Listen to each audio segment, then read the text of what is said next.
Coach, do you see Jabari Small as somebody that could give you 20, 25 carries in a game? I really do. One thing about Jabari that he's done a great job, he's added armor to his body. So, you look at the last game of the season, I think he weighed out at about 199. This year, he's been weighing in consistently between 212 and 215.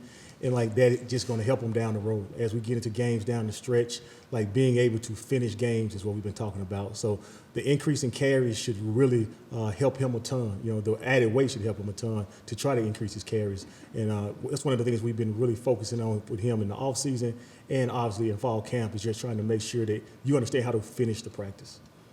Adam Van Austin. When you're deciding who plays on Saturdays, where in the list is pass protection a determining factor? How much is that considered? Well, it's a big part of it. When we look at the entire big picture of it, obviously some weeks will have better matchups or different matchups, I should say, than other weeks. But the biggest part of you got to be a complete back in this offense. You got to be able to run the ball. Obviously, when you get a chance, you got to be able to play without the ball, and that includes pass protection. So that goes into it, without saying, just being able to do all facets of the game. We want guys that are all-purpose backs that we don't have to take off the field and throw it down for whatever the reason, whether we have to throw the ball or the ball in hand or whether we have to protect. But we want to make sure we develop in the complete back. During practice or, even in the film room, one thing we're always talking about, one thing we're always looking at is how those guys go about taking care of business from a pass pro perspective and all the other little things that they have to do. Coach, you talk about Jabari putting on that weight. In what ways have you seen in his limited work and scrimmages and stuff, his game maybe get better, improve, change? And then kind of where's Jalen Wright with, as far as health, being back full go for the rest of the way? Well, I see the added strength is the arm tackles. Last year, you talk about the shoestring tackles. You talk about from a defensive lineman maybe getting a pad on a running back as he comes through the line of scrimmage. Those plays have been able to now be extended because Jabari has that added weight. You can see the different mentality. One thing about weight and strength is it changes your mindset as well. So when you talk about down there in the red zone, short yardage, he just has a different mentality about how he's going to go ahead and get that first down and go pad. When we talk about pad +2, all those different things. The mindset has really changed for him with that added weight. Protection-wise, you can see him now sticking his face on people. We're doing protection about 2 or 3 days out the week because Coach Hype, Coach Golish, myself, we all wanted to make an emphasis of that going into the season. And now you can see he's not scared of that contact. He wants to get his face in the fan. He wants to, get in that contact. When you talk about Jalen Wright, progressing every day. Like every day he gets a little bit better from a standpoint of he's able to do more. Today he was able to do a little bit more than he was a couple of days ago. So I feel confident in saying that he'll be ready by the time we enter the first game. But, it's a process with him, and he's going through every day. He's getting a little bit more. Coach, with Justin, how have you seen him build on what he did in the spring? What have you liked about what you've seen from him in camp, and where can he still get better? Well, the third block for him was probably his best set of practices since he's been here. From the standpoint of him running with more confidence, we saw flashes of the Justin that we saw in high school. We saw him have an explosive play in the scrimmage the other day. We saw him being able to catch the ball out the backfield a little bit today at practice, doing some things like that. I think where he has to get better, it's where all young guys usually have to get better at, and that's pass pro. More so than technique. I think we've done a good job of him understanding at the minimum where his eyes belong. He was here in the spring, so he had an opportunity to go through some of that spring summer camp as well, and now we're into fall camp. I don't have an issue with him knowing who to block. Now it's just about the mannerism, about how to actually get there. I think that's the biggest thing for him right now, to continue to work his technique. When we talk about hands inside, squeezing the elbows tight, keeping our butts to the quarterback, all those little things that they probably don't talk to you as much in high school because he was mainly the primary runner. It's things he has to learn how to do playing without the ball. It's going to be really important for him.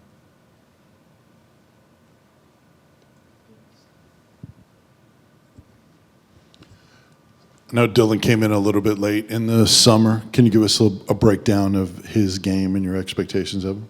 He's done a great job. He's kind of a fan favorite right now in the building with his attitude, his personality, which we knew when we recruited him. Every day he comes out there and it seems like he does something really good with the ball in his hand. An explosive play. We talked about him being a guy that was going to have those sexy runs, those long, explosive runs, and that's what he's held true to form. He's that guy that every day in practice, he's been coming out there. He finds a way to get through the small creases. He's a smaller back, and he gets the top end speed really fast. We've been really impressed with his natural vision and his natural patience as a runner. Obviously, the thing that he has to continue to grow in more than anything else is that physicality part of it. And that's going to come as he gets in games more, as he gets in practice and those live reps more. I like the way Dylan's operating within our offense as well. You know, he's playing with that sense of urgency that we need to do in our offense because we play so fast. Kellyanne and Ryan. Hey, Coach, I didn't see Lynn-J Dixon out there today. Is that anything of concern at practice? No, you know, he tweaked his ankle, but he's fine. He should probably be back with us tomorrow. Lynn-J, we just kind of keep him in, doing some limited work, you know, strength and conditioning, make sure he gets back 100%. But Lynn-J's progressing fine. What does he add to that running back room? And is he a guy you see could have some significant playing time this season?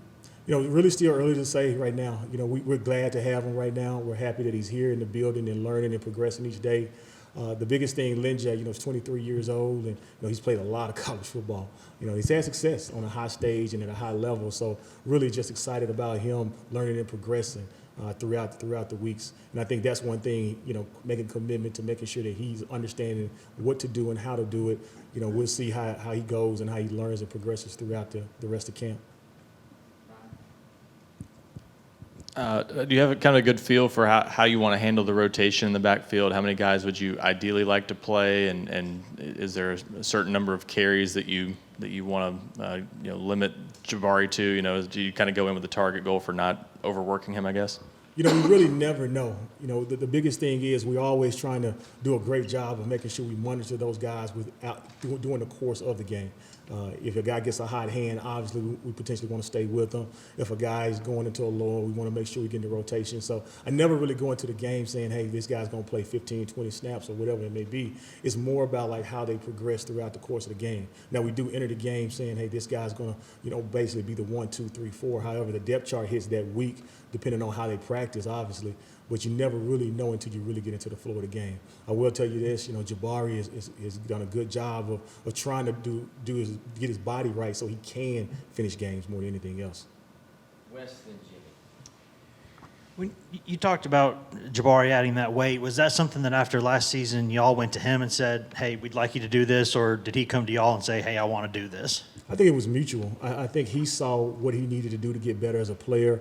Obviously, our strength and conditioning staff and our nutritionists saw some things that he can improve in with his eating habits and his weight room habits. So I think it was a mutual feeling. I mean, Jabari knew that, you know, he should have been a 1,000-yard back at the end of the year last year. If he would have been able to play in all those games and do what he was supposed to do, there's no reason that he couldn't be one of the elite players in the SEC. But he knew he was going to have to get better. One of the things that you talk to the guys about at the end of the spring or at the end of the season is, what do I need to do in the offseason to get better? And that was the primary thing for him. The second probably was making sure from a protection standpoint he got in the film room and understood what we were trying to do in each protection. Coach, do you feel like you need to identify a third down back? I don't think so. I think all those guys have a really unique skill set. I think all of them are getting better from a pass protection standpoint, and we try to do a great job of recruiting guys that can be all-purpose backs, not just guys that are big, strong guys on third and short, but also guys that can catch the ball out the backfield as well. So I really would like to develop the entire back and complete back. I don't want to just, you know, pinpoint a guy or pigeonhole a guy that he's just a third down back or he's just a goal line back. They all need to have the mindset that we can do it all. You mentioned catching out of the backfield. Do you feel comfortable with all of your backs' ability to catch out of the backfield? I think some are better than others right now. You know, obviously we got some room. You know, everybody has a different skill set, and everybody can have some improvement in just some different areas. So, like right now, that's what we're developing. You know, we're out to practice, before practice, on the jugs machines, trying to make sure everybody gets a certain amount of catches each and every day. There's no Laneith Whitehead, and you kind of mentioned that you want all your backs to be, you know, all-around backs, third down backs. Is there a preference in terms of, you know, a running back in short yardage situations, or is it just kind of whoever's in that ball game at that time? You know, with the way we play and the tempo that we play at, sometimes, you know, you would love to get a guy in there that, you know, has a little bit more power, maybe a little bit more a stouter back that can push the pile forward. Sometimes with the way we play, that's not going to always be the case. But the difference is that sometimes the defense isn't quite aligned, right? So now you're talking about you don't have to have that big physical back that traditionally offenses have had in the past. The biggest thing we look for is just the tempo through the mesh. how fast and how violent a guy's going to hit it. Jabari last year, like I said, he was on 199, 200 pounds, but he probably was our most physical back through the mesh. That means, there were several occasions last year where he pushed the power forward, where he was able to keep his feet driving on contact and still get that yard or two that we needed. So just because he was a smaller back, he played big. And that's really the biggest thing more than anything, even if you are a smaller back. Packer Vince. You might have alluded to it there a little bit, but how much do you guys look at yards after contact in terms of evaluating your guys? A ton. You hear me use the phrase, and you hear Coach Golis and Coach Hyper use the phrase pad plus 2. That means yards after contact, minimum at least 2 yards we want to always be able to get. That's one thing with the weight that Jabari and the strength that Jabari has put on. That's what has allowed him to be a much better version back of himself from last year. He's doing some things, and not all in all of them too. We saw from Jalen Wright in the spring. One thing we made an emphasis on is him running behind his pass, being more physical, having the ability to reduce. That means having the ability to get your pass down, play behind your pass, and then still go forward even after contact. So it's something that we're always looking at. In the room, we're always charting. Me, graduate assistants, our quality control people are always charting exactly how many yards these guys are gaining after contact. Finish in the back. You always talk about how you're trying to get these young guys up to speed, but with only 5 weeks of preparation before games in these fall camps, what do you focus on specifically to make sure they get up to speed? I think the ball mechanic piece for us is truly important. How fast the guy can get his eyes back to the sideline, how fast he can process the information. It's not just about being a smart football player. It's about being able to process information fast as well.